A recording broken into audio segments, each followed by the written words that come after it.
You have been standing in front of the door for a long time, maybe longer than you know. You came to it with every part of yourself focused on one thing. Open, open for me, open now. You tried the practices, you followed the signs, you watched yourself change. You waited for the moment, the breakthrough, the feeling, the proof that something had finally answered you. And still, the door did not move. So you thought the answer must be more effort, more discipline, more knowledge, more signs, more hours, more searching, more force, because this is what the world taught you. If something does not open, push harder. If something does not arrive, chase it harder. If something does not reveal itself, prove that you deserve it. So you came to the inner door with the only movement you had ever been trained to trust. You reached, you grabbed, you leaned forward, you tried to take from it the thing you came for, and that may be the reason it stayed closed. Not because you were unworthy, not because you were weak, not because the door was hiding from you, but because some doors do not open to force. Some doors open only to alignment. This is the part almost no one tells the seeker. The problem is not that you came to the door. The problem is the state you arrived in. Tense, hungry, watching yourself, measuring yourself, waiting to see if it is working yet. Trying to enter stillness while your whole being is leaning into the future. Trying to receive while your hand is already closed around what it wants. And a closed hand cannot receive. It can only grasp.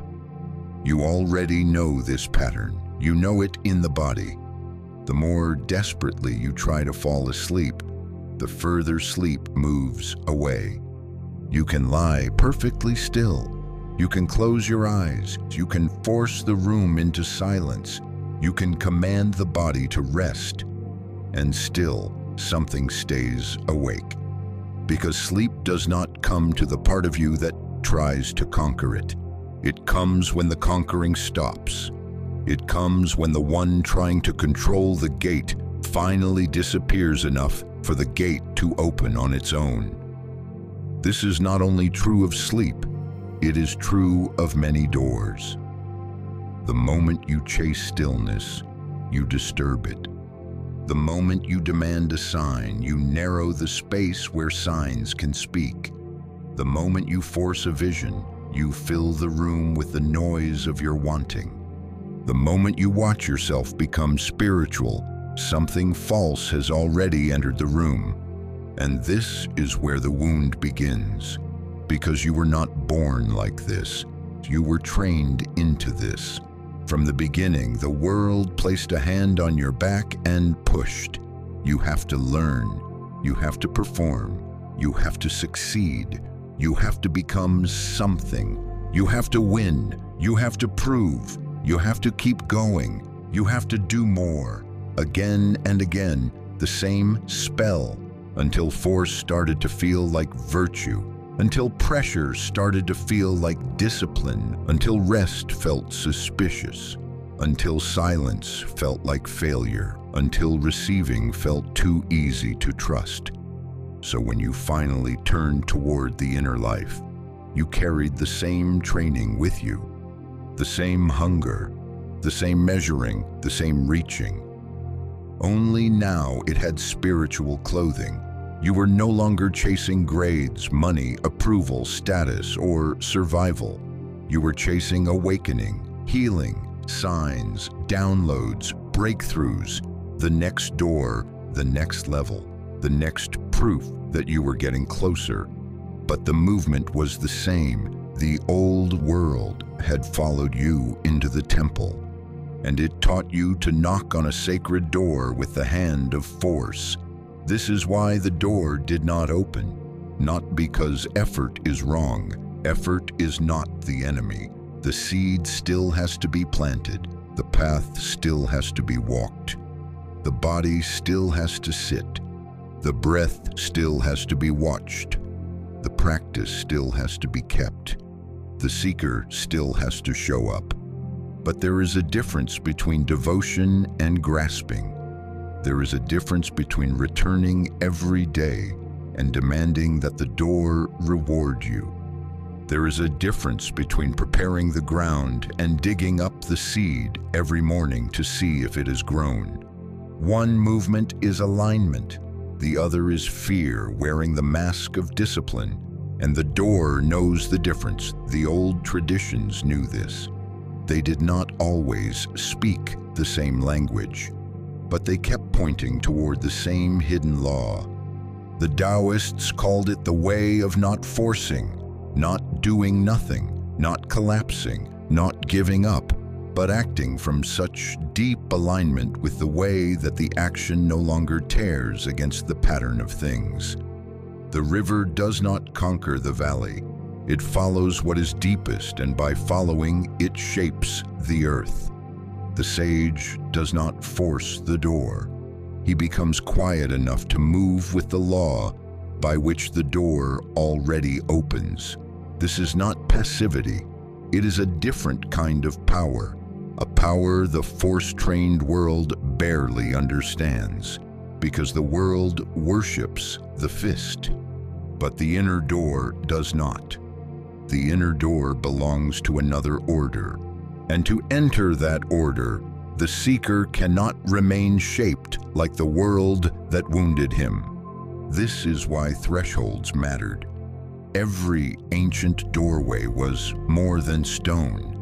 A threshold was the place between worlds, the place where one life ended and another had not yet begun, the place where the old name could not simply walk across unchanged. You did not cross the threshold by dragging your old self through it. You crossed when something in you was ready to be left behind. The grasping, the performance, the hunger to possess, the demand for proof, the little self that wanted to take the sacred and make it another achievement. That self could come all the way to the door. It could kneel in front of it. It could study it. It could cry before it. It could strike it with both hands. But it could not cross, not because it was hated, because it belonged to the world before the threshold. The door was not punishing the seeker. It was protecting the passage. Only what is aligned with the next world can enter it. And this is where the path turns, because the seeker begins to understand. The door was never asking for more hunger.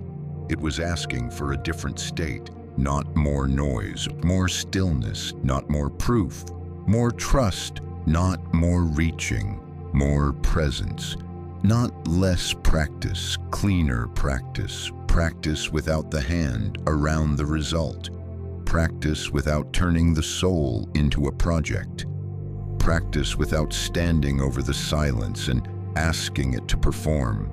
This is not easy, because the force-trained self does not die quietly.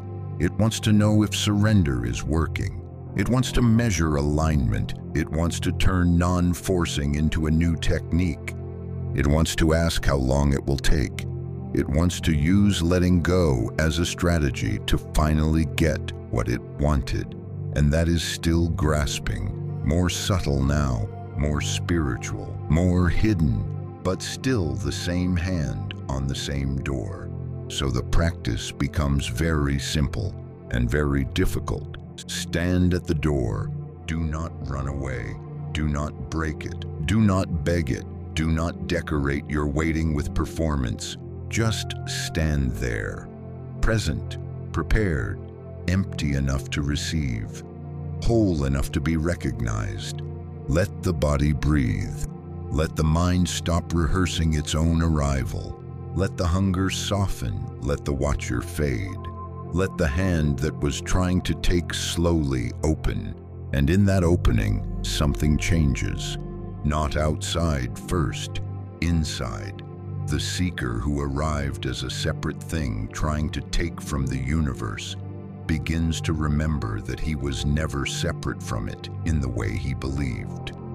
He was not trying to steal fire from a distant heaven. He was trying to return to the order he had forgotten, the fullness, the source, the living pattern behind the visible world, the place before the split, the place the soul remembers before the mind can explain it.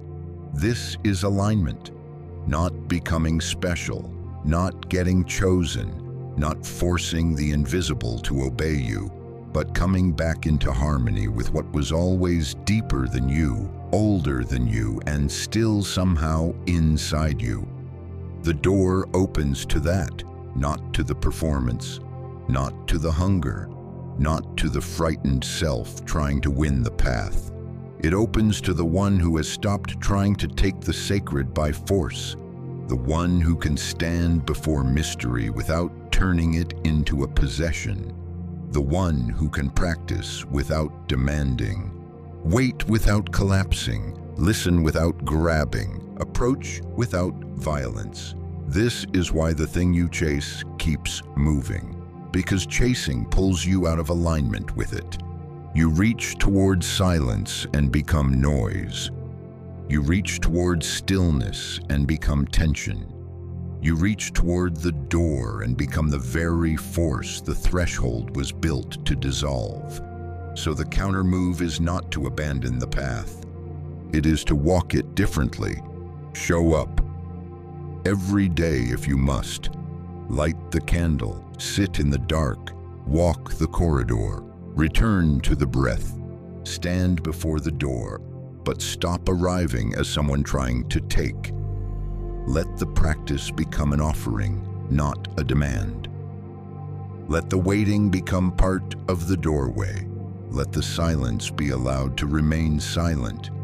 Let the universe stop being something you chase and become something you align with. And slowly, the old movement weakens. The fist opens. The body stops leaning forward. The mind stops asking, "Is it happening yet?" The seeker stops trying to force the next world to answer. And in that strange quiet, the threshold changes. Or maybe it does not change at all. Maybe you do. Maybe the door was always responding perfectly. Maybe it never opened to force because force was the only thing that could not enter. Maybe it stayed closed only to the version of you that was still shaped by the world that taught you to push.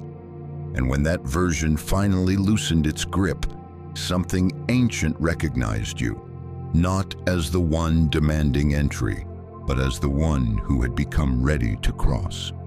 The door was never hiding from you. It was waiting for you to stop arriving as someone trying to take it. And when the reaching finally fell away, you noticed something strange. Your hand was no longer on the door. The door was already open.